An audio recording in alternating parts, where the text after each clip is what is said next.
Welcome back to MythVision Podcast. I'm your host, Derek Lambert. I'm interviewing Alan Bondar. Welcome for your first time to MythVision. How are you, my friend? Hey, I'm great. Thank you for welcoming here. You know what they say, if you made it to MythVision, you made it. Thanks, man. Appreciate that. You know, I love learning about this stuff. And you and me, for those who don't know, have a lot in common.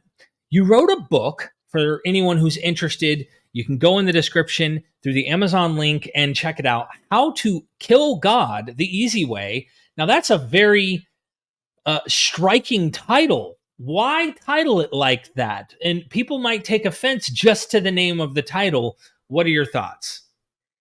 Yeah, I got a lot of feedback about that, mostly from Christians. Nobody would want to read this book, you know. No Christian would care to read a book like this. And yet I got 40 test cases that signed up immediately, to read this book, which I thought was awesome. I was only looking for around that number because I wanted to just see what would happen as a result of reading it. My first draft, it's been updated quite a bit since then. But yeah, so my thought was, it's almost like curiosity kills the cat. You can hardly walk by a title like that and not at least pick it up and say, what's that about? Right.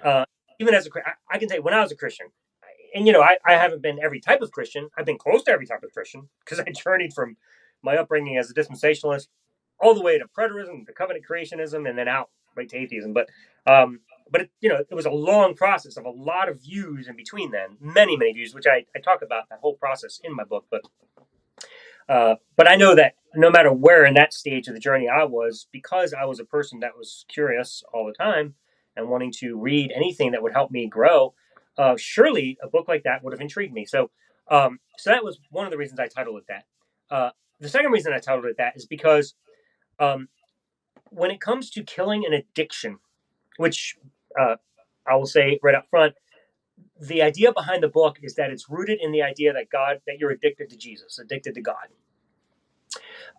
And for a number of reasons I talk about in the book, such as trauma bond or the need to have that connection with someone because you were raised to have that connection, that idea of connectivity. So all these ideas are played out in the book, but the only way to so that's something you're addicted to as a Christian, that need for God. You can't fathom a life without God, and of course, because we're brought up in a culture where God is just assumed, everybody's a Christian in America. Except for the people that managed to escape or didn't believe it growing up. But for the most part, by and large, our culture it's Christian. That's just what we are. Every president seems to be a Christian. It's just weird. You go to court and you got to swear on the Holy Bible, which is really bizarre, So this whole idea. So we're just inundated with it. So we just have this idea of God, and for Christians in general, you're addicted to Jesus. And the reason I realized this is because after becoming an atheist, I was trying to figure out why it was so easy for me to walk away from God, to walk away from Christianity, because it was just mind-blowing. I was a Christian for 40 years of my life, 40 plus years, not including my birth years, but a couple years from my birth. But I was a pastor. I planted a church. I was a youth pastor for many years. I was in this deep, and I loved theology. I wrote 2 books as a Christian, and then one day it was just like, I'm out. And it was okay. You're going to have to pause because this is the perfect hook. I need to get back. We need to go back first. I want to journey with you. And your book does that. So before we get into your story, and specifically, I want to go in a way somewhat chronological, give a drive-by or satellite view of your life in terms of how you came to this conclusion and why you wrote the book. The first thing we need to do is say the book's on pre-order and people can go get it for half off right now. They just go sign up to the link right now. Go do it. The more people who sign up, just a heads up, it helps the book get promoted by Amazon to more people.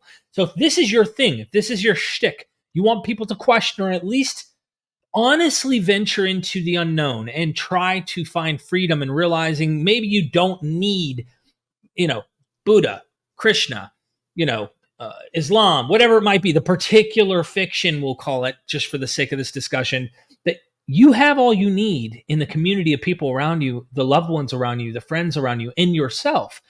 We're going to get to that. Go sign up for this book right now. Get you a copy, pre-order, get ready now. Anything we missed there before we go into your life?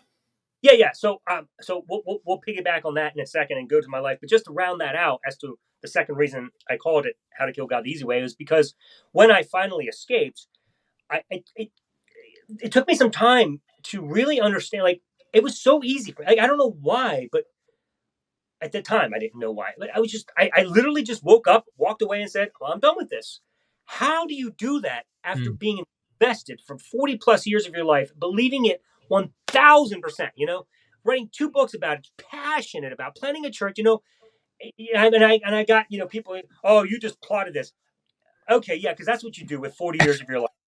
Yeah. They plot out this whole thing to destroy your life, to have to start over and work at USPS. Yeah, that was a great plan. No, that wasn't the reason. Something just fell away from my mind and made me wake up. And I tried to figure out, why did that happen? Yeah. And so as I thought through that, that was what made me come to the realization as to how to help people also escape. Okay.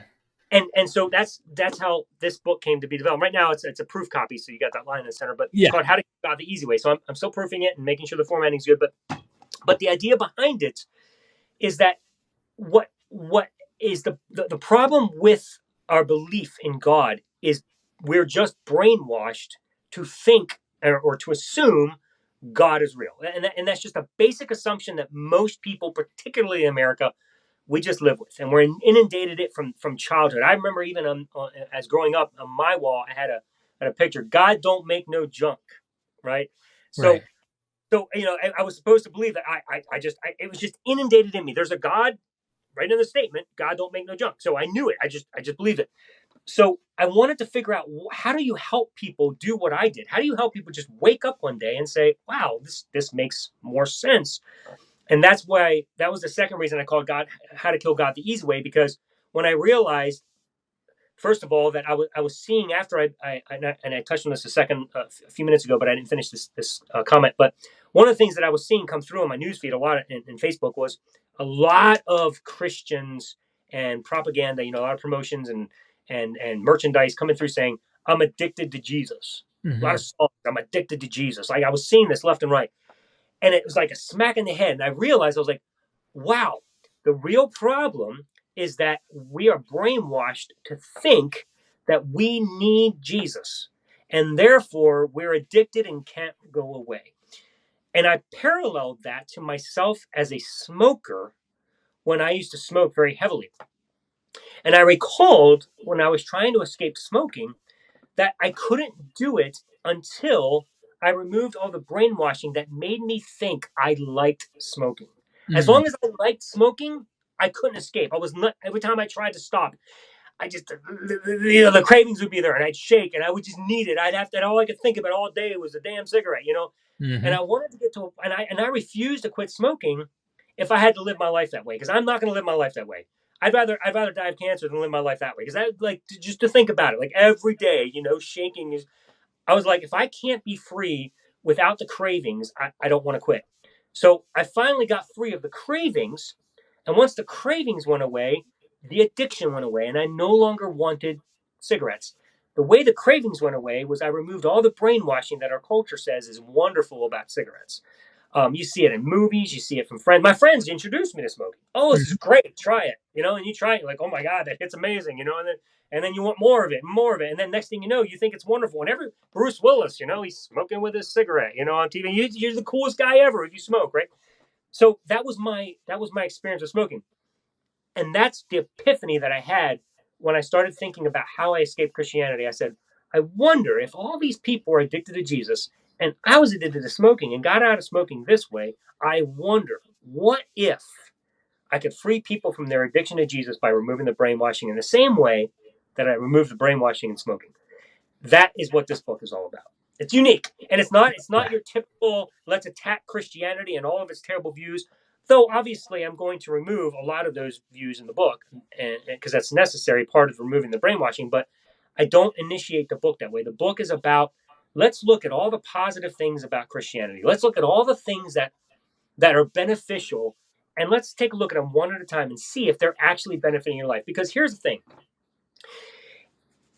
Once you don't think something is beneficial to your life, it's not easy to get you to not do what you don't want to do. It's easy to do that.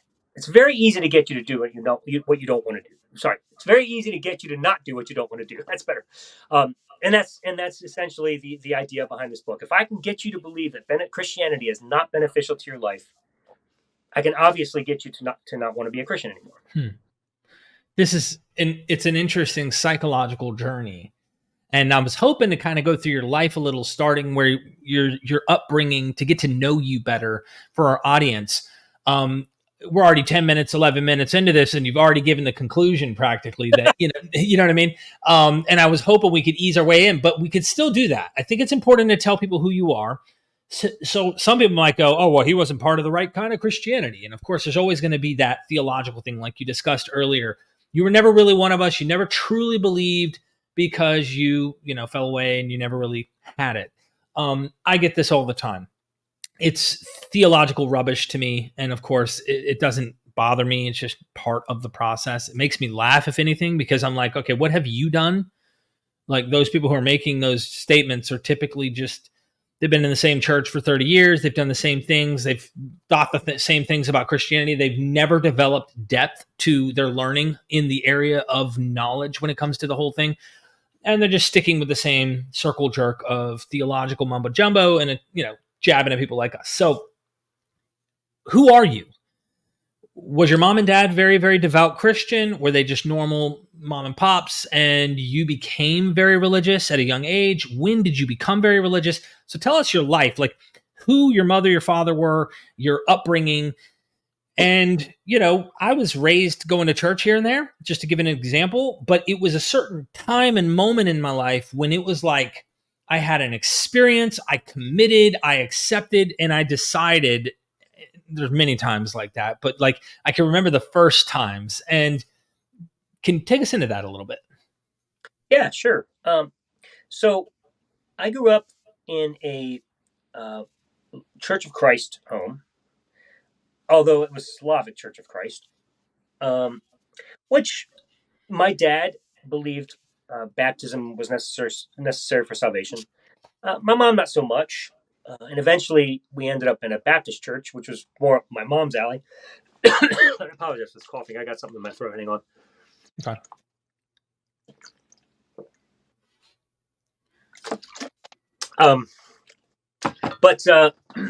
But when I was growing up, we went to church religiously, pardon the pun, but we went all the time. If the doors were open, we were there. Sundays mornings, Sunday nights, Wednesday nights, Saturday outreaches, you name it, whatever it was. And it was to a degree where it was so much about God that nothing, and I mean nothing, could interfere with those times. For example, I wanted to play basketball, but the basketball team practiced on Wednesday nights. Sorry, you can't play basketball. So basketball was out because, you can't miss church. So we would go to church. Wednesday nights were prayer meetings. Sunday nights were prayer meetings. Wednesday nights were youth group. Sunday mornings, of course, were the basic worship service. Saturdays were the outreach things. And so we were there. So I grew up like that. I didn't know any different. And I was taught that you have to go. God is number one in your life, even before family, which is ironic now that I'm an atheist, because it's like, wow, I put an invisible friend before my family. But okay. But that being said, but that was my life growing up. As I said, I even had that picture on my wall, and it was like a staple. It's like embedded in my brain. I know I'm somebody because God don't make no junk. So that was my whole life was about God. And so when I was even around, I'd say, the age range of 6 to 9, I became so invested in the Bible because for me, there was no other life. I didn't have a choice. It wasn't like my parents laid out a smorgasbord of options and said you can either be a Christian and be a pastor, or a sportsman, or an atheist. Like those weren't options. It was So they you're a were Christian. very, very devoutly religious in Yeah, their. Okay. yeah, very. Um, and my dad would literally read his Bible every night, uh, pray on his knees like Daniel every night by his bed. I remember that. No exceptions. You pray before every meal, no exceptions, in or out, wherever you are, in a house or at a restaurant. You just do that. And so I never had the opportunity to consider any other worldview. It was just, it's Christianity, period. God is God. That's it. You just believe. And that takes, when you're raised in that, you don't really have the opportunity to consider anything else. It's literally called brainwashing. That's what that is. And I know they didn't see it that way. And by the way, and I just want the world to know, I had great parents. My parents weren't bad parents. They actually were phenomenal parents. It's just they were brainwashed too, and they had no choice because they were so inundated with it, and they were indoctrinated. They had to instill this in their kids because that's what you do. You instill it in your kids. You raise your kids in the Lord, and that's what they did because they didn't know it, and they're still trapped by that. I'm sad. I wish I could free them even at this age because I think even the last couple of breaths living without this facade of an invisible friend is very freeing, and it's blown my mind. It's absolutely incredible. So yeah, I would even love to free them at the age that they're at. My dad's like in his 80s. It's like it's crazy, but anyway, that was my life with them. They were just absolutely trying to do the best that they could because they really believed that the Lord is God and that's it. And you always raise your kids in the Lord. How much were they involved with eschatology? Because I know that's big part of your story, like mine. Yeah. Well, it wasn't. I mean, it was only on the surface level of dispensationalism. They got trapped in the mainstream Christian worldview, Right. and my dad would read the Bible every day, but he didn't study the Bible. You know the difference? He's devotionally involved and not so much theologically elite about the whole thing. Got it. Right. So between 6 and 9 were the times that I got saved multiple times. Yeah. And and got baptized and all that. All that's in the book. I'm not going to spend a lot of time on that here, but my conversion stories plural, they're all there.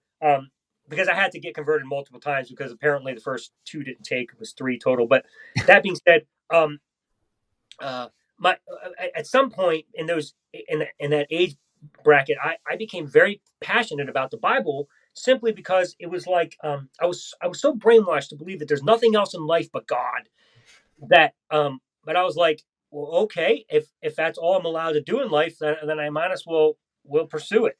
I mean, what else are you going to do, right? So I became extremely passionate about the Bible and became a theologian like age, like, I don't know, 6, 7, 8, 9, somewhere around there, at a very, very young age, to the degree where I was leading my family in devotionals at the dinner table. I'd come down and be like, look at this golden nugget I found in Daniel and how it compares to Paul in chapter blah blah. Right. I'm like, this stuff like at a young age. So that started my journey, and and it hooked me. And the Bible is clearly, it's well written. It may be false in my opinion as a real story, but dude, somebody took the time to make this thing look real. It's good. It's a good story. And so I bought it, hook, line, and sinker, and I just was studying. And you know what it's like. You were a theologian. You're putting it all and making sure all the pieces fit and every prophecy. So just so we're following you, you're 8 or 9. This is like you are committed. You're on fire for Jesus. You're a Jesus freak. Let's technically put it in there. How long? I might even say I'm addicted to Jesus. Yeah, you're addicted to Jesus freak. And from 8 or 9, like kind of do a fast drive by here because I know your book goes in depth of the stories and takes us in, but like, when would you say in your life you became a pastor or assistant pastor? When did your career in Christianity start to take off? And start telling us that story as you ventured into eschatology and stuff. Yeah, sure. That started early, even as a teen. So when I was around 11 or 12, I was already preaching at youth services at our church. I would deliver the whole sermon. For my whole entire family, I delivered the sermon for my grandmother's funeral. That's how interested I was in the Bible, and I was a decent communicator, and so it was just like, okay, well, let Alan do it. He's a nice child. Let him do it. Make people feel good. One of those things. But even then, I was already there in my mind. Even in youth ministry, I remember thinking to myself, I want to help teenagers like me become passionate about the Bible. Mhm. I looked around me and I saw all the teens. They were just like kind of apathetic and they didn't care like I did. And I was like, what's wrong with these guys? Like, the Bible's so amazing. I gotta get teenagers to love the Word of God, because that's where it happens, young age. So it was right then and there that I decided I wanted to be a youth pastor. I knew it. And so I ended up becoming a youth pastor right out the gate, right out of college. I went right for youth ministry. Even while I was in college, I had ended up already landing a position as a youth pastor while I was still in my, I think, senior year of college. So I was already a youth pastor at a what was it? A Community United Methodist Church. It was a very unique version of Methodist, but Mhm. but anyway, and that kind of explains my journey in general. I was always moving around trying to figure out the truth, but that And was you're in my your 20s now, right? So I'm in my no, yeah, I'm in my 20s now. Yep, I'm in Okay. my 20s point. Finished college, and I landed my first full time position as a youth pastor. Because I was only part time at that church while I was in college, but then I ended up landing my first full time position, and that was at an evangelical free church, dispensational, the basic mainstream Christianity. Ended up journeying from there into Reformed theology. Ended up having to leave that job because of that, and went to a Presbyterian church in Pennsylvania. From there, ended up, having issues there, and ended up, at another Presbyterian church, and then became a preterist. Lost that job. Real quick though, your college though were you going to college for Christianity? Yeah, I was a So Christian college. this wasn't like a secular career. You are in college to get into missionary activities and become a pastor and all that kind of stuff. Yeah, Derek, my life entirely was literally in the Christian matrix. I knew nothing outside of the Bible, nothing outside of Christian, literally nothing. Like I didn't study anything except God. That was it. That was my point. I'm glad we're repeating this and emphasizing this just for the viewer to understand. Like, you're nuts, man. You are fiending for Jesus. And so you're in your 20s. You're going from church to church to church. I cut you off, but I had to emphasize because you just mentioned college. And in your mind, these details are just like, nonchalant. But like, hold on. We need to back up and just mention again, when you said college, everyone might just think, oh, he was there to learn engineering, or no, he was there Right, for architecture. No. He was there for Jesus. He wasn't right. even at college for something else. He was at college for Jesus while trying to do stuff for Jesus to get people to come to Jesus. You were the biggest Jesus dope dealer at the time. So anyway, Right. take So this. so so since those details are important, yeah. So I went to Word of Life Bible Institute, which is a dispensational school up in Scroon Lake, New York. I went there for 2 years. Then I transferred to Philadelphia College of the Bible, which later ended up changing its name to Cairn University, Cairn. That's what it's called now. But I got my degree from there. And then after that, as far as education is concerned, I ended up going to seminary. I went to Reformed Theological Seminary, but before that, I went to Reformed Presbyterian Theological Seminary in Pittsburgh, Pennsylvania, and then ended up at Reformed Theological Seminary. And long story short, while I was at that last church before I became a preterist that I mentioned in Florida, I lost that job because of preterism, and RTS, Reformed Theological Seminary, cut me off because of preterism. And that's a view that I think you've talked about on this channel before. Yeah. But just real quick, for those who don't know, it's just basically a belief that, the fulfillment of prophecy is all in the past, taking place in 70 AD, and it's all spiritual fulfillments.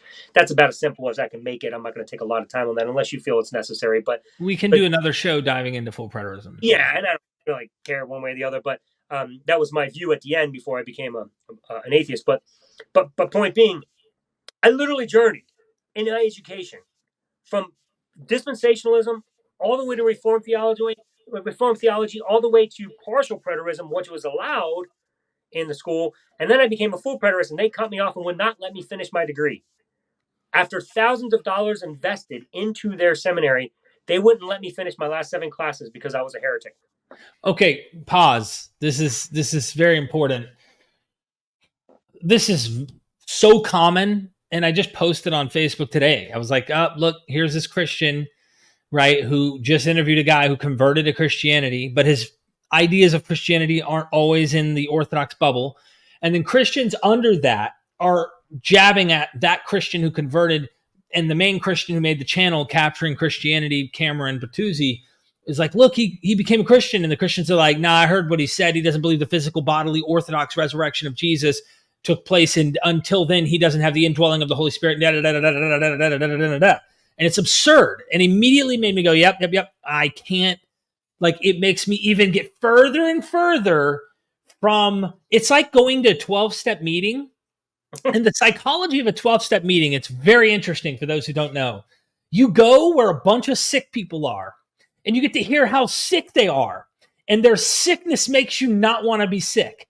So you're listening to this dispute and wrestling amongst Christians, and hate, or I meant love, because they love you. They just want to help you to be right so you can go to heaven. And it just makes you distance yourself even more when you're in Alan and my shoes. Sorry for the side rant. Just made that point. But the other point I wanted to ask you, because I want to know, we don't have to get into preterism itself. That's a future show. But I want to know, who convinced you of partial preterism? Do you remember the key figures in your partial preterism? And then who got you into full preterism? I personally want to know.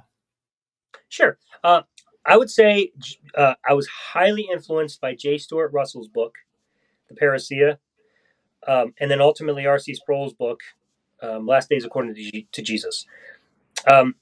Stuart's book I had read 5 years before I became a partial preterist, and it didn't convince me. Sorry, before I became a full preterist, I read J. Stuart Russell, and he just, for some reason, I couldn't take it that full step with the heavens and the earth thing. That just wasn't clicking with me. So I remained a partial preterist, because after reading Sproul's book, because Sproul obviously details the parousia in his book, and walks through it step by step and helps people understand the parousia. So after reading Sproul's book, I was like, well, this is a no-brainer. It's as logical as it possibly can be. So I read it, but of course, in the back of my mind, I still believe there are passages in the Bible that talk about a future second coming of Christ, and so it's a presupposition. Oh, this is true. Jesus has already come in some fashion, but I know there are verses that still talk about some future coming. I just know it's there because I'd be so stupid not to know it's there. I've read the Bible so many times; it's clearly there. So partial preterism, that's where I landed. And then 5 years later, like I said, I remember one night sitting down and studying my Bible with a friend of mine, and we were evaluating some passages that had to do with short-term terminology, like soon, near, at hand, whatever. And one in particular, John 14-16, and I remember that night sitting back with him, we were like, something's weird here. We're like, something's not adding up. And so we both ended up, so let's just go study. And that night, I spent an all-nighter, because I couldn't put my Bible down. I spent the whole night studying and trying to figure out, where in the world did I think anything in the Bible spoke of any coming of Christ outside of the impending 70 AD destruction of Jerusalem. And I literally couldn't find anything. And at that point, but by morning, I just thought I was insane and losing my mind, because I had been up all night. So I was like, all right, this is just, I gotta set this down and go back to work. I'll go back to being a youth pastor at a Reformed Presbyterian church, where I was going to lose my job for this eventually. Right. But then came back, and so I did this for 4 nights straight, because I just couldn't stop. Like all I could think about was going home and opening my Bible again and trying to see what was wrong. Because Matthew 16:27 and 28, it turns out it's there every time you open it. Yep. It doesn't change no matter how many times you read. For those who don't know, some of you standing here will not taste death until the Son of Man comes with all his angels to repay each man according to their deeds. Pretty much judgment, final judgment and resurrection. There were disciples he's speaking to. Yeah. Yeah, every time I opened my Bible, it was there. And some of you standing here, and I'm not one of these guys that is willing to ignore context. Like, I already knew context was important. In fact, while I was a youth pastor, I had started writing a book called Reading the Bible Through New Covenant Eyes, which was my first book. But I started writing that book before I became a full preterist. It ended up being a full preterist work because I hadn't completed it until I became a full preterist. But that book is what led me to full preterism, because my own writing forced me to keep audience relevance in context. So there were no other people, though? There was, like, for me, I always look back and I remember being a partial, and key figures were Kenneth Gentry, Gary DeMar, R.C. Sproul. There might have been one or two others. They persuaded me. I listened to lectures, podcasts. I listened to any videos I could find, and checked out the books and tried to see, oh man, there's some stuff going on in that time period around Jesus that they're actually noticing in the text. And all the other eschatologies kind of ignore this and don't really notice the historical claims to that, anchoring it to that time period. But then later I came across a Don Preston video and I was like, this guy's nuts. Next video. This guy's crazy. Next video. And I just kept, what? He actually makes me think, like, yeah, I mean, there's some stuff that makes you think. And there wasn't any guy or any person that you can name that might have been influential in causing you to come to full preterism? No. In fact, after those 3 nights, when I finally sat back in my chair and I said to myself, I'm a full preterist. I said it out loud. I remember saying it out loud. Yeah. Like in a shocking tone like that. Like, I'm a full preterist. Like, I didn't know what to do with that. It scared me shitless because I knew what that meant. And you know what else I thought in that one moment? I'm the only idiot alive that still believes this. Because I literally did not know another full preterist on the planet, bro. Wow. I literally sat in my chair all alone thinking that I had lost my mind. It was the most weirdest moment, I think, probably, aside from becoming an atheist, that I had ever had. Because I just sat there utterly shocked. Like, nobody else believes this but me? This can't be. How does nobody see this? But then, I quickly jumped online and started to research full preterism, and lo and behold, they were popping up all over the place. And just for the viewer who might be a Christian who's like, aha, that was your problem. That's the reason you don't believe anymore. And trust me, there's plenty of even ex-preterists that will try to use this as a tool to go, haha, it was full preterism. I think Sam Frost would probably be in this category in some way. It was full preterism that made you not believe. I can't tell you how many full preterists I encounter today that are delusionally part of that brainwashing you were describing. I don't imagine them ever deconverting. They are as fundamentalist, as devout, as extreme about Jesus as anyone within orthodoxy that I know. You can't just say, oh, well, they're full preterists. That's the reason they don't believe in God, or they don't believe in Jesus anymore. They've left Christianity. Like, that's nonsense. There are people in orthodoxy, there are people who are preterist, and all of these different camps, people are becoming non-believers for various reasons under different circumstances. I just want to nail that down before we proceed. No, you're absolutely right. And the two thoughts I had to that are, number one, birds of a feather flock together. So if you're spending all your time refuting preterists, which is what Sam does, then you're not going to know of the hundreds of other stories that are happening outside of preterism. Right. So I personally know of stories that dispensationalists leaving. So This is not a unique thing to preterism.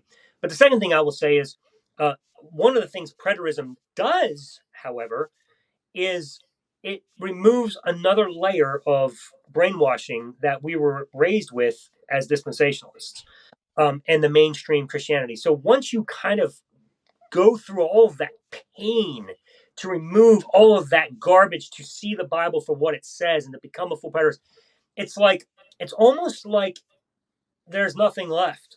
You got one more step, and it's atheism. So in theory, that's one of the reasons why I think preterists are leaving. It's not because preterism isn't the best interpretation of the Bible. It's that it just already took you there. Right. Systematically, there's a lot of things we're presupposing here just for the argument. If the Bible in totality is a systematic, it all connects, it all's trying, which is not the case, by the way. That's a different show we can get into down the road. But Christianity, the ones that we know, right, that aren't higher upper educational liberal, scholars who are Christian and whatnot, we have this systematic theological view that the Bible is like telling one story. And it's ultimately trying to thread the weaving of God's narrative and his people when it was his contract with Israel, now his contract with the new Israel of God, which is in Christ, all this kind of stuff. And then just the basic nearness and expectations that we see in the New Testament. I think if you're trying to skip all the contradictions and things like that, this is the best way to try, I would say, accomplishing the goal of saying it happened. But like you said, there's two things that I'd like to say. One thing is you're stripping some of the brainwashing of groupthink, in my view. Now, you create a new groupthink when you get into preterist circles that expect you to think in their own little way. But it's not 99% of the church. I must align myself with this orthodox view that all these people think physical resurrection and the future resurrection of the dead. And like you have these expectations that you have to go, all these Christians, most Christians of the earth believe this version, therefore this version's more true. You start to question the trusting of what the church has taught and passed down, and men of God that have devoutly studied this like me. You don't need that authority. There's like this baggage in your mind of all these bright theologians throughout 2 millennia that are trying to tackle these issues. And you're kind of like, how did they not see this? And how did they not come to this conclusion sooner, in your head? Which I think loosens, agree or disagree, loosens up that restraint on I must trust and go back into orthodoxy because I have this weight of all these theologians and Christians throughout history who've thought this idea about Christ and his return and stuff. And if they couldn't see this, you kind of become a pope of your own in a way of interpreting and trying to understand these texts, because it's clear they have baggage that the people before them handed down that they must try to walk within or else. And so we got that's gone. What do you stop? I'll just start right there. What do you think about that? Do you think that plays a part of it? Like, we don't need to trust what the fathers, our fathers had to say and have to keep in line with all of that? I think that's the layer of brainwashing that Preterism was essential in removing. Because even preterists who go back to mainstream Christianity or whatever you might call your particular view of Christianity is orthodoxy or whatever. I don't know. I mean, to me, it's all mainstream if you believe in those major tenets. But whatever. I mean, every sect has their own unique thing, and that in itself becomes very frustrating. And I'll mention something about that in a second. But for the most part, the whole guilt, shame, and fear tactic of Christianity is rooted in following the history of Christianity. It's following the creeds, which are all over the place to begin with. There's so many, and they all say different things, and some have some things that others don't have, and some denominations accept them and other denominations don't. And I cover this in my book, but it becomes really strange when you start to think about it, standing on this side of it as an atheist. You're like, wow, yeah, I never realized that I was required to adhere to the creeds, but which creed? What part of the creeds? I lost my ability to finish my seminary degree because of one freaking statement in the creeds. Has come versus shall come, right? But other people that I knew personally, friends of mine who were going to seminary with me, it was okay for them to deny that Christ descended into Hades. That part of the creed was okay. So you kind of throw your hands up and you're like, all right, so who's dictating these exceptions? Apparently the creeds are required, but not enough to let me finish, but for them to finish, that's okay, as long as it's a different part of the creed. So it's such mind control, and we don't realize how much controlling us. And that's why I say, when you become a preterist, it's almost like you escape that. Yeah. At least, wouldn't you agree? You escape to a much freer bubble, but there's still an escape process, which is helping you free up. It is. It is, but you don't realize it. Like in my case anyway, I didn't realize that escape bubble was there because I thought I was quite frankly alone, and I had just gotten out of everything, and all I knew was God existed. Other than that, I didn't know what else to do with my life because I was like, crap, here I am and I'm on my own. And then, of course, I jumped into another bubble because that was comfortable. I was used to that. Yeah. But of course, I'm a rebel by nature, and I'm not willing to just settle for what everyone else believes. So I continued to study and came up with my own views. And that's how, Journey Between the Veils came about, my second book. Because, the whole idea of Jesus' body going to heaven made no sense according to the Bible. So, again, I went against history and, became a further heretic, I suppose. As if there's layers of heresy, but there I was, So to your point, yes, there's a lot of mind control taking place in that systematic mainstream Christian worldview, whereas Preterism doesn't have it. But here's the other point I wanted to make as I was journeying through that. I said I would come back to it. Was even those who have read my book, How to Kill God the Easy Way, which, by the way, I want to remind listeners that it's on sale just today. Just click a pre-order, click it for 50% off.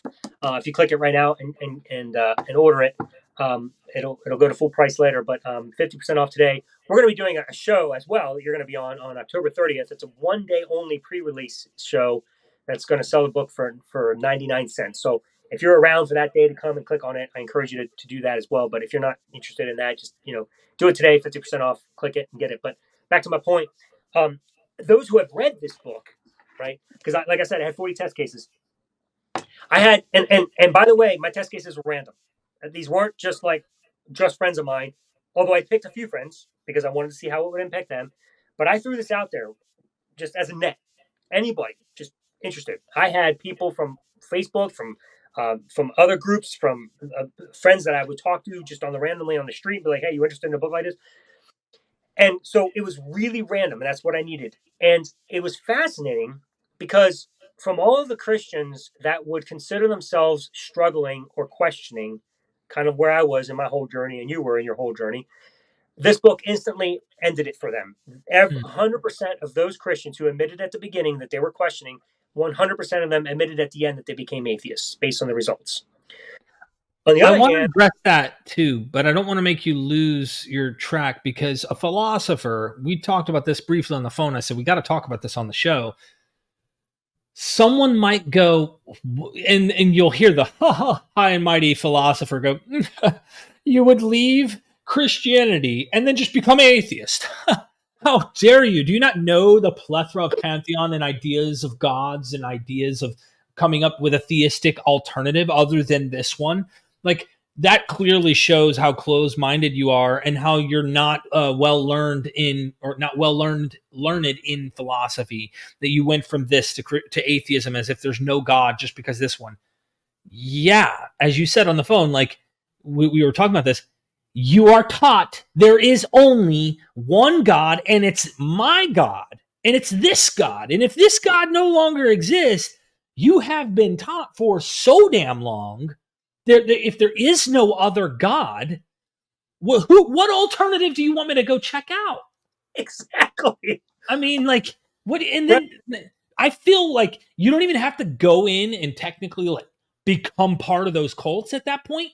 You almost can see the same signs from the oh, there's the Shiite, oh, there's the Sunni, oh, they're fighting each other. Oh, one thinks this about Aisha. Oh shit, she's not a good girl in this particular model. She's not as sacred and important in this version of Islam. And then, oh my God, there's these different competing sects. You see the same fingerprints of humanity on all these other things, and you start going, do I really need to go over there and start doing meditation things to find out whether or not Buddha really did, reach this level of Zen and whatnot, depending on the version of Buddhism, because some actually are atheistic and others think Buddha really was a god of some sort, or there are many manifestations. Alan, do we need to do all that to figure this out in our heads? I guess. No, I think my book, because of its depth and because of the way it undoes the brainwashing, I think it naturally takes people to that point. Because one of the things I say in my book, because one of the questions I've received or been accused of, well, this is just another form of brainwashing. And my response to that is, no, it's not. The reason is because I'm not telling you have to be an atheist. I'm just telling you don't have to be a theist. That's not brainwashing. That's removing brainwashing that makes you think you have to be something. I don't actually tell anybody you have to be an atheist in this book.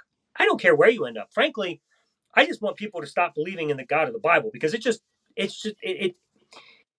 is a narcissistic, evil, killing, non-kind, unloving God. Like, honestly, he's everything other than what the Bible makes you think he is when you actually take the time to read it.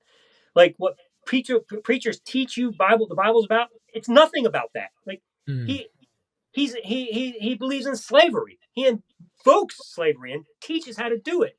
He commands Israel to go and slaughter women and children. And all the while we're, oh, no abortion.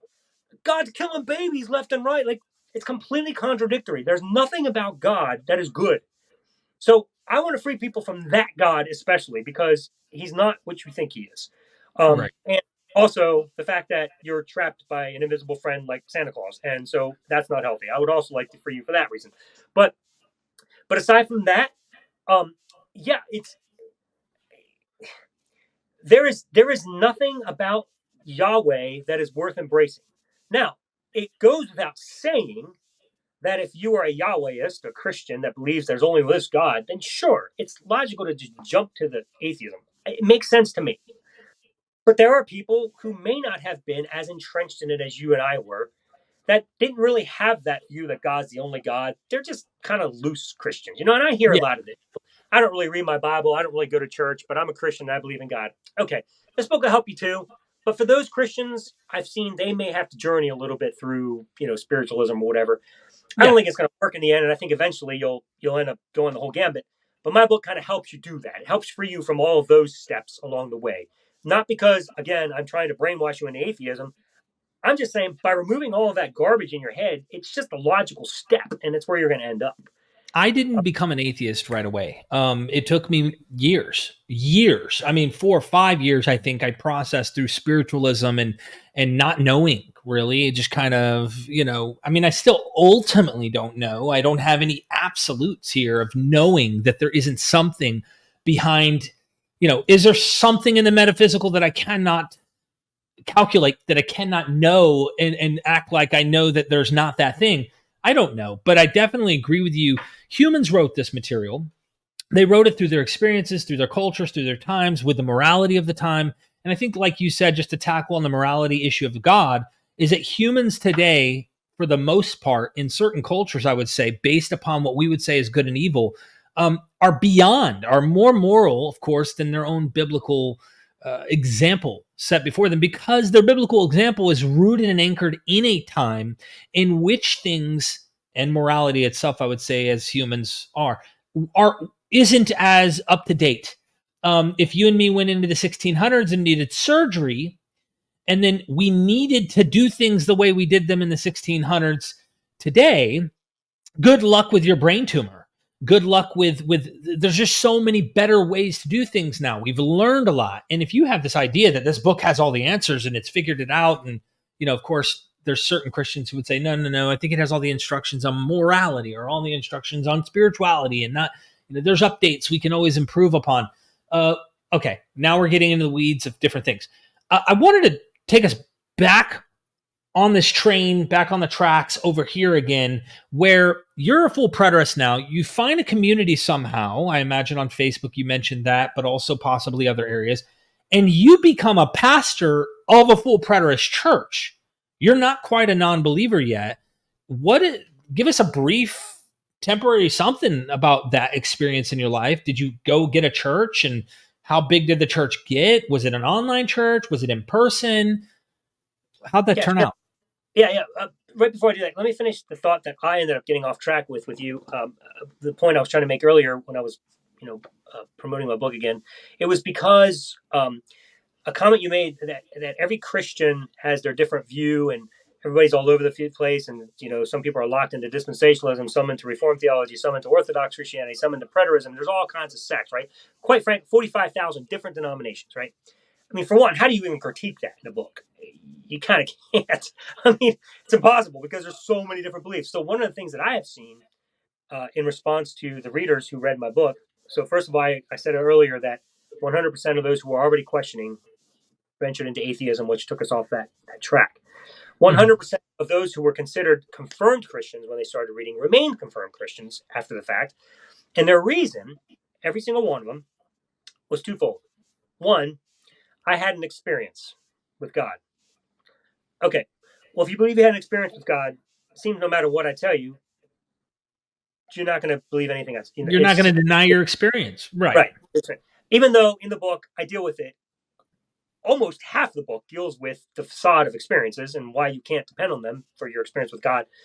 But still, at the end of it all, that's not enough. I had an experience. I'm convinced it's true. But again, it's just that brainwashing that I couldn't seem to get out of their heads yet.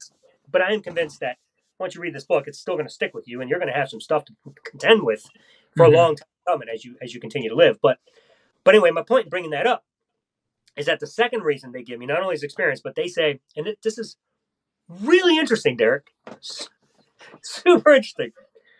This book effectively destroys the God of mainstream Christianity. Another person, this book effectively destroys the God of orthodoxy, but it's a straw man. It's not my view. This book destroys dispensational God, but I'm a preterist. This isn't my view. This book destroys the preterist God, but it's not my... And that's what I'm getting from all of them. Apparently, I did such a good job eliminating any possible existence of every God of every other Christian except the Christian who's reading it. Right. And I don't know what to do with that except be like, that's just you literally ignoring the material and just pointing the finger and say, well, that's for them. Yeah. So anyway. Yeah. Well, isn't that the funny thing? And I don't want to take us off into another rabbit trail because we got it. I want to get to your pastoring, but I do think this is important, right? It's so funny because I'll do a criticism of Christianity, a video where I'm critiquing something about pagan roots just to show you that clearly they're inspired beyond Jewish materials, whatever.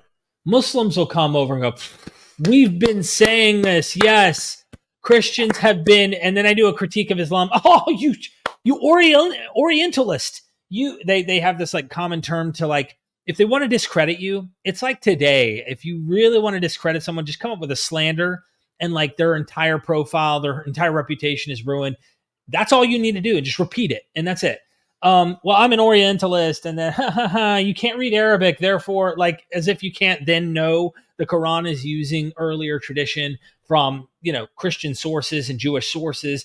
And even like what we would consider when we were Christians, non-canonical materials and legends that were in the Christian church, they were using this, the sleepers of Ephesus. But by the way, the Christians were borrowing this from earlier legends. There's a legend of Epimenides in the Greek world where he sleeps in a cave of Zeus for 57 years and then wakes up and he's bestowed like deeper wisdom and knowledge from the God and stuff. And then later Christians, you get the 7 sleepers of Ephesus, and then later Islam, you get the sleepers of the companion. And like the point is like, as soon as you do a critique on one, everyone else can nod in agreement. Then you do a critique on that. Oh, and then the other group can come back and go, yeah, we agree. And it's like, what the hell, man? Alan, I can't wait to really like exhaust this whole book that you're doing. So I hope that I didn't take us too off, but I really am curious to know. Yeah. You're fine. Back to your original question about my church journey. So what happened there, originally I started as a youth pastor, I told you, in college as a part-time, and then I got a full-time job, became reformed, ended up getting another full-time job as a youth pastor in Pennsylvania, the east side of Pennsylvania, kind of where I live now, actually, real close by, right in Philly, near Philly. And then, no, I'm sorry. No, that was that was the part-time job. The second full-time one I got was in West Philly, West Pennsylvania. Sorry, little town called Carmichael's, Pennsylvania. Loved that. I loved living there. Made so many good friends. The church, my youth ministry just exploded. Hey, these kids didn't have anything else to do in a small town, So, you provide a little entertainment, and everybody shows up. So that was a real fun experience. And eventually, just some philosophical differences, and couldn't afford to live based on the salary there. Just it was just a little tighter. But I had no negative experiences with that church. I had a great time. But then I ended up getting a full-time position in Florida. That was my last full-time position as a youth pastor at Westminster Presbyterian Church in Fort Myers, Florida. That was a church I worked at for 7 years as a youth pastor. That when I first came to the church, they had 6 teenagers at the church. When I left, we had 70. So I had grown that youth ministry. I'd been faithful, worked hard, had a couple in the church helping support me through seminary. Whenever people in the church would have theological questions, they would come to me because they knew that I actually spent a lot of time studying the Bible. Right. Will tell me that like I have such a head for theology. God's going to use me. Oh my goodness, you know the Bible so well. And then I became a full preterist, and all of a sudden I didn't know the Bible. God wasn't going to use me. I was a heretic. I knew nothing about the Bible. Go figure. You take one step further, and all of a sudden you know nothing about the Bible. And that was kind of the critiques that I ended up getting, and of course had to lose my job there. And that's when I lost my seminary progress as well. From there, I basically just didn't know what else to do except start a church. Like, what am I going to do? I'm a pastor. As I told you earlier in this interview, that's all I knew, bro. My entire college and seminary studies were completely and utterly surrounded around the Bible and ministry and how to do ministry. I only books I ever read were theology and and a little philosophy, but more like theology and practical ministry stuff. So I didn't know what to do. I was like, I didn't have anything to fall back on. So, me and the little prayer team of the church that I was going to. So, back up a second. When I was at Westminster, they were preparing me to plant a daughter church. So we were in the process of doing that. As soon as I finished seminary, I was going to plant a daughter church, and of course, things went awry with my theology, and before that happened, so I had a group of like 8 people that we were praying to start this launch with this new church, and all of them went with me to plant this new church.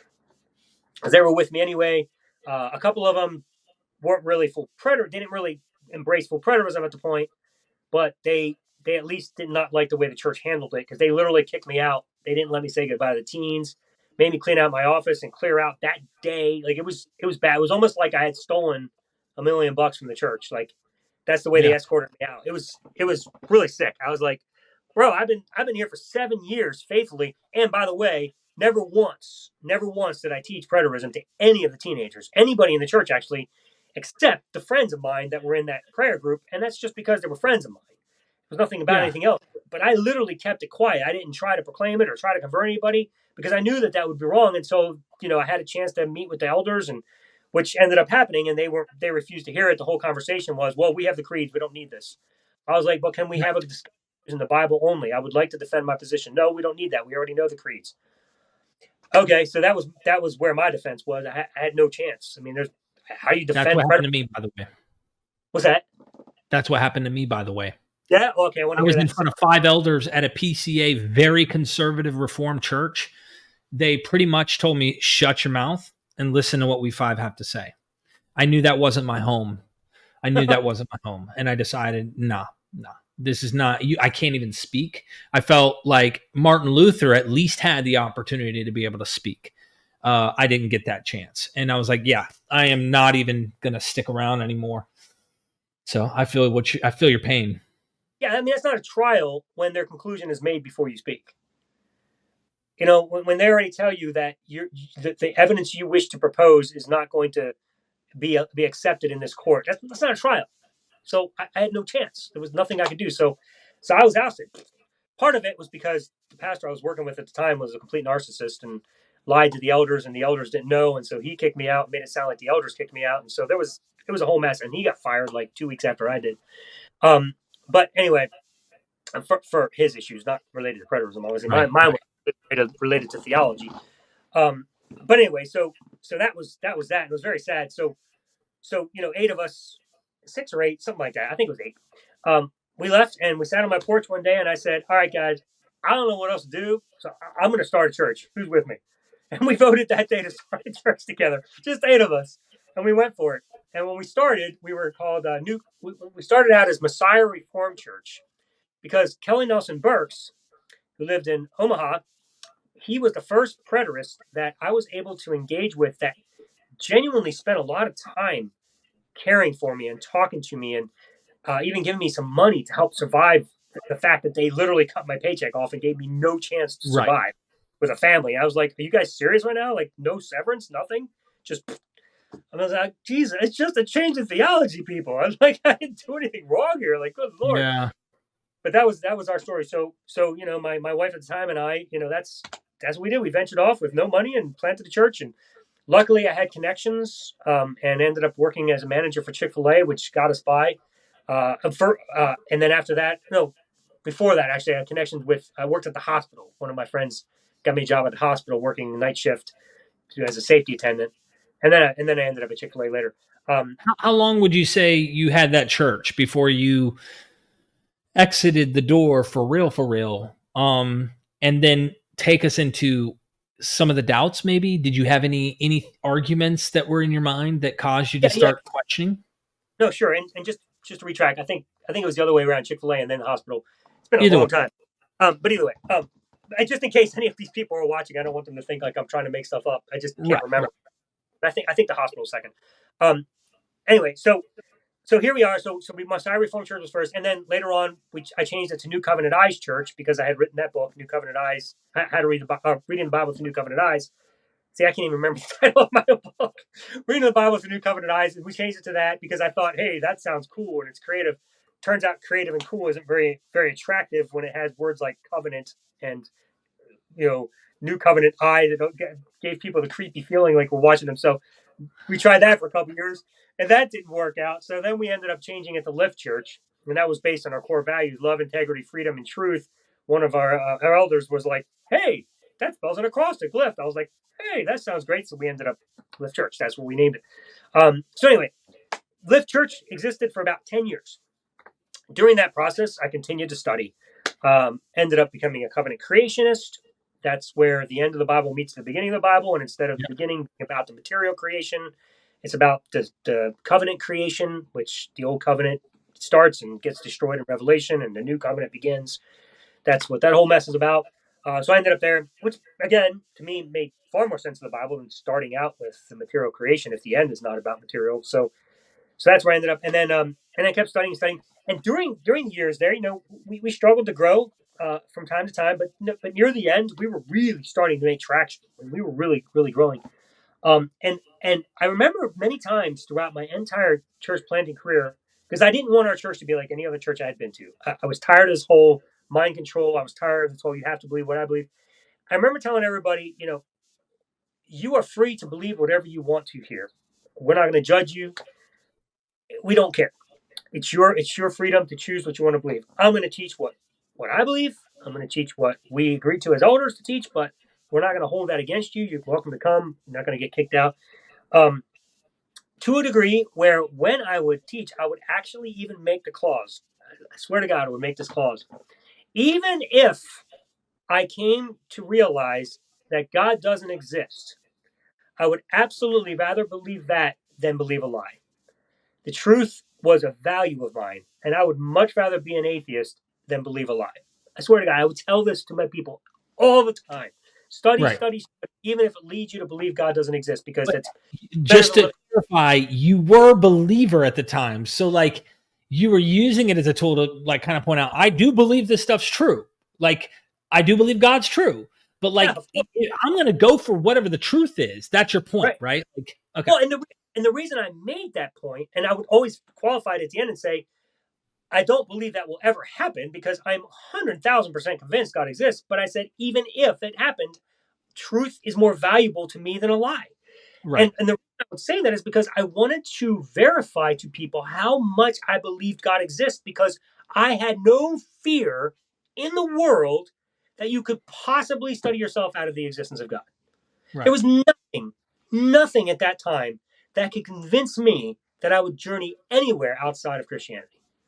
And that's why I would say that. I was like, study away, because it's not going to happen. Even if it happened, I'd go that way, but it's not. So go. That was my take. There's no way you were going to convince me to be an atheist. Not a chance in the world. Yeah, I'm with you. I still sit here sometimes and I'm like, how did this happen? Yep. What? Yep, I can agree. Yeah, it's crazy. So what happened? Your pastor, I think this is a great segue into exiting the door. Again, show everyone your book real quick. This is the book, The Latest Greatest, and get the pre-order, How to Kill God the Easy Way. 50% obviously, your book goes into so much nuance, and we don't have, they can get the book really to go do it. We don't have the time to get into all this here. But I'm curious, as I've interviewed many people who've deconverted, what were some of the things? Because you don't leave something for no reason. There's usually a doubt or something that plants in your mind that makes you question, hold on, is this true? Did this literally happen? Like, does this contradict? Whatever. Is there an example of something that you can remember that was a pretty big thing that caused you to start at least having doubt? This doesn't mean you didn't believe because of it, but it was a thorn in your brain, at least, in questioning. So for me, I do have a final straw. Okay. That place. I'll talk about that in just a second. But prior to that final straw, I can honestly tell you, like, all of that brainwashing was being removed subconsciously. I didn't know I was doing it. I didn't realize I was doing it. The thought of not believing in God never crossed my mind. Mm-hmm. Like that wasn't even in question. I knew there were problems. I knew there were things to think about in Christianity. I knew I was frustrated with how people treated my divorce and the closing of the church and the way I was told that you have to, constantly feel bad because your decision to divorce was evil, stuff like that. Like it was. So there was a lot of that stuff, and I knew there was issues in Christianity, but that was not a surprise to me. That wasn't new. I've been dealing with that my whole life. But a bunch of stuff, like I told you earlier, journeying through I went from Church of Christ through dispensationalism, through new perspectives on Paul, through Auburn Avenue theology, through Preterism, through full Preterism, through covenant creationism. I mean, bro, I walked the gambit every step of the way, every time taking away a layer of something from that previous view that just didn't add up. And over a lot of years, man, 40 years, maybe a little less, not including my childhood ones, but all those years, just one step at a time, without even realizing, I was taking away layers. And then one day, I was doing one of my prayer walks, and this is at the time after I had been divorced, closed out my church, severely depressed. But coming out of my depression, I had been through therapy, severe therapy, for years now. It's been about 2 years I've been dealing with my therapist, and finally bringing me back to a point of health where I can think straight. I'm not like collapsing on my own two legs. I mean, I can't even tell you how badly depressed I was. That was a terrible time in my life. Living with my parents, like it was just a horrible time. But anyway, again, so 2 years later, after I had progressed through all of that pain, all of that suffering, and all of that, mind control from all the Christian counselors and stuff and pastors that were telling me that, you just have to repent, you have to turn back to the Lord. And I just kept at it, like, what does that even mean? Like, I pray every day begging God to forgive me. I would pour my heart out, God, please let me feel your presence. I would do these prayer walks. Oh my, please, I would run and just the whole time meditate. I would read I was doing everything to try to feel the presence of the Lord again, because I couldn't get back to that place where God was real to me. Like I was trying so hard to believe in God, but I think at this point I'd already lost the belief, and I just didn't realize it because it didn't connect here. It just wasn't there anymore, because belief really isn't a choice. If you think about it, you either believe something or you don't. You don't sit down and say, I think I'm going to believe the opposite of this logic. Like, you don't do that. It just comes out naturally. So I think by this point it was already there. It just didn't connect with me in my head. And so here I am, pouring my heart out, begging God, and I'm walking down my parents' driveway one day, about to go on a run, and I'm doing one of these prayer walks, and I'm begging God, please, and I literally paused halfway through one of my prayers. God, please let. And I said, what the hell am I doing? I literally said to myself out loud, who am I talking to? There's nobody there. And it was that moment I just woke up. And that was the end of it. I was like, and I said out loud, I'm an atheist. Wow. And that was the day. It's kind of interesting the way that you described this, right? I always ask people who've deconverted, or some of the doubts, some of the theological issues, some of the problems. What was it? Was it morality? Was it this? And other people who might come to a conclusion of not being Christian anymore, will really gravitate to a certain thing, a moral issue, a contradictory issue, an implausible issue. For me, I love to go into comparative mythology, but I will say this, that wasn't what did it. And I think that I kind of journeyed on this similar subconscious path that you described in a way where I think my deconversion started way into my Christian journey. I continue to have experiences. I continue today with the right song, with the right cup of coffee, with the right mood, under the right circumstances. I feel the presence of that Holy Spirit, if you know what I mean. Mm-hmm. And you go through that, right? The ancient Greeks would call it the muse. You had the muse. The muses were in you. You were inspired. There was inspiration in their writing. And this is long before Christianity started talking about being filled with the Holy Spirit and such. So it's just another way of describing the same thing in my view. But what happened is those little shifts of theology and watching the tribalism happen amongst Christian groups, I truly think, without being aware of it, and it probably is true for you, I don't know this for you, I'm just speaking from my own experience, and maybe you remember this a little, but like those were moments where I said, whatever they think on that, I don't. So I could start to distance myself more and more from, I don't believe that is a good way of doing things. And I was part of the tribalism for a long time, but there were moments when it happened to me that it was like, oh, yeah, that's not cool. Yeah, I don't like that. That it would at least put kinks in my armor. And then eventually toward the end, I think what did it was realizing how much there was in common with the other belief systems, the other gods, the other myths, and things like that. That didn't make me not, I didn't kill God yet. My idea of God actually grew larger, but had way less power.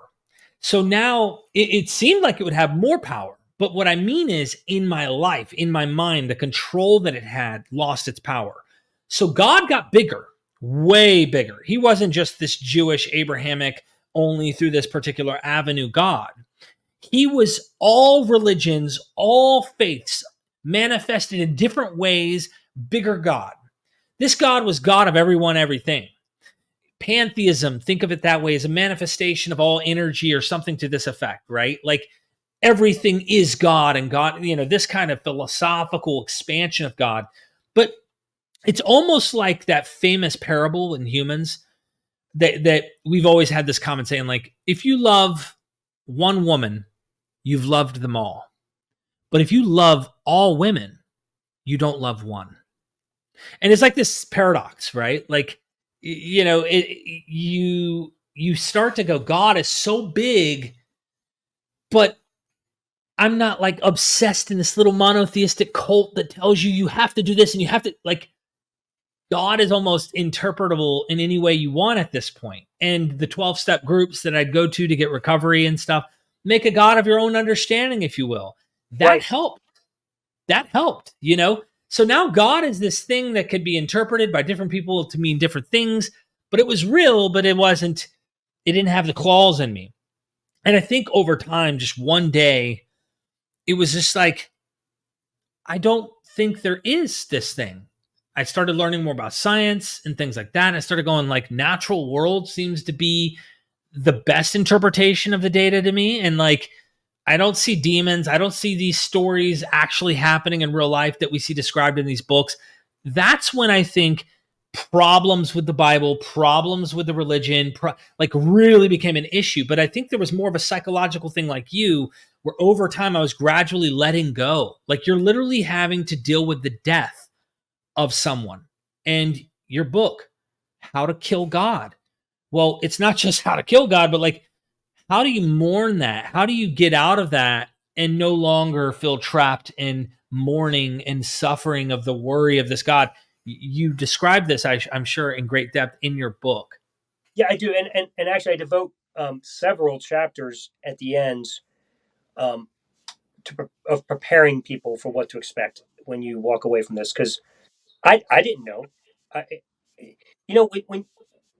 When as I gave my story earlier, unlike a lot of Christians, like, this was all I knew.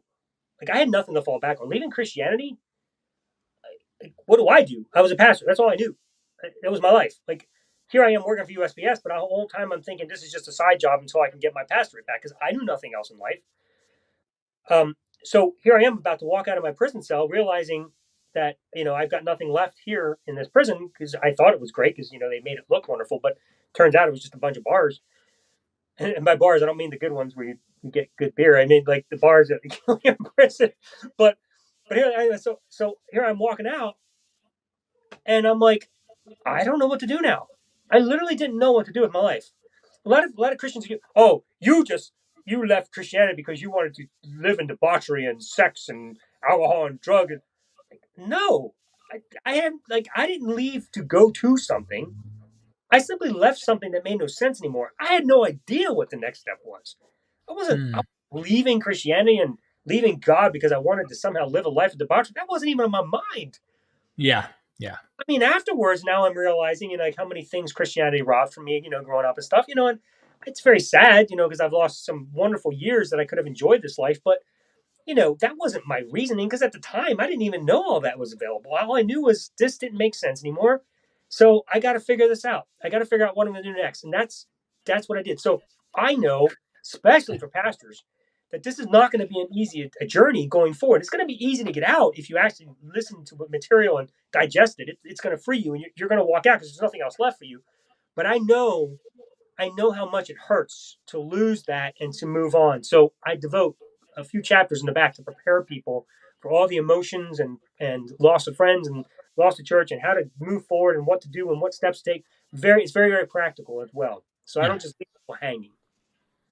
The final question I have before we wrap this up, everybody get the book, get you a copy.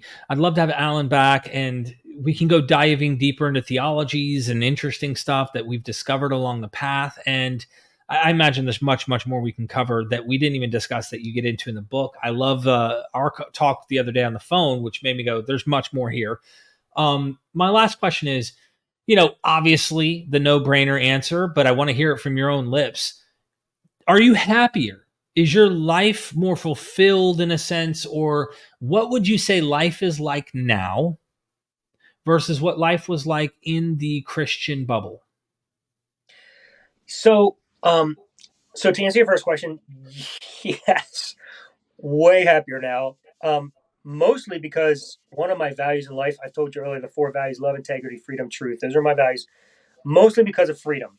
I'll tell you, man, the freedom I feel from all of that bondage and shame and fear and guilt that you live in. I don't care how many Christians well, that's not my brand of theology or Christianity. That's that Christian.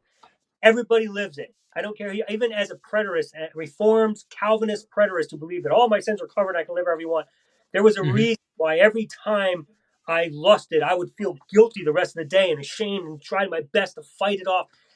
So you live it. I don't care who you are. You're living it. That's the life of a Christian. You're adding on the natural elements of any of those guilt, shame, and fear factors from regular life. You're just escalating it with your belief in God because you have all these other things added onto it. So let me tell you, man, those are all gone. And I can't believe how much I don't have those. And it took me a little while because even though it was here and I knew they weren't wrong anymore, somehow they were still kind of like embedded. So it took me a couple of years for me to realize, oh, this isn't wrong anymore. Like I get all giddy. I'm like, I'm okay. There's no God going to kill me for this. So yeah, freedom. Oh my goodness, so much freedom. So that was a big thing. And also, after getting divorced, I now had the freedom to choose the life I wanted now as an atheist. I wasn't going to be locked into one type of thing. I didn't have to be married, for example, to have sex or to live with somebody or to experience life with that. Like everything changed about those things, not because that was my goal and I want to live in debauchery. I know that's what Christians think. Oh, see, he just wants to live. No, it's because that's what the freedom you get when you're not being told by a book that's, 2,000 years old or more how to live, Exactly. So yeah, I mean, just being able to make that choice and say, wow, I literally get to choose now what I want. And nobody gets to tell me what I want. Right. Nobody's going to dictate that because I'm the only one who has to live with my choices for the rest of my life. And this is my life. That's it. When it's done, it's done. I'm not going to pay some judgmental consequences for eternity. I have to choose what I want in this life. And boy, let me tell you, what I chose, I love, and so I'm super, super happy. So yes, so that was a major, major thing. So I'm definitely happier with that. Do I miss elements of being a pastor? Well, sure, I miss the The preaching. community, Was that? the community and stuff as well. Like, Yeah, and I hear that a lot. One of the things we miss about community is because the church just does it well because it's just been doing it for so long, and because it's the church is such a monster in our society that it does not give anybody else a chance to be able to enhance that feature in their local community. I mean, it does it even better than the YMCA. Nobody can compete. My opinion is, and I wrote this phrase in my book: as theism dies, humanism will rise. And I really believe that if we can actually just get people to stop supporting the church and just get rid of this beast altogether that's deceiving people and making them live in this guilt, in this this life of guilt, shame, and fear, and portraying all this stuff and miserable friends, we will rise. We will just rise as a society, and we'll be able to create communities like that don't have God as a part of it. And I think that's why we miss the church as community, is because they don't exist to that degree yet. But I think they can. I think as the more we kill off God and theism dies, I think the more humanism will rise and we'll be able to create this community. So yeah, I mean, the community part's missed, but only because of that. But I think we can yeah, fix that. I do. I think we can fix that, and I think it's something we don't have to miss. And I also don't think what I miss personally about the preaching and teaching is something I have to miss. It's just I am not yet developed in the atheist community to be able to have a voice. Maybe that happens, maybe it doesn't. And I'm right. content with that now because I like my life, and I even enjoy being a delivery guy for USPS. I'm fine with that. If Yeah. I get to move further into this, even better. But I can't say I'm not happy. I'm a very happy man now. Yeah. Ladies and gentlemen, Alan Bondar, thank you so much. Get the book. Let me know what you think about it. Let us know what you think about this discussion in the comment section below. You can find the link down there as well as the pinned comment, which will have the link to the book. Alan, thank you for your time. Is there any last thing you'd like to say? No, I just really appreciate hanging out with you, man. It's been fun. Thank you. This was a blast. Yeah. Thank you so much, everybody. Hit the like button, share this out there, and let us know what your thoughts are in the comments. Have a good one.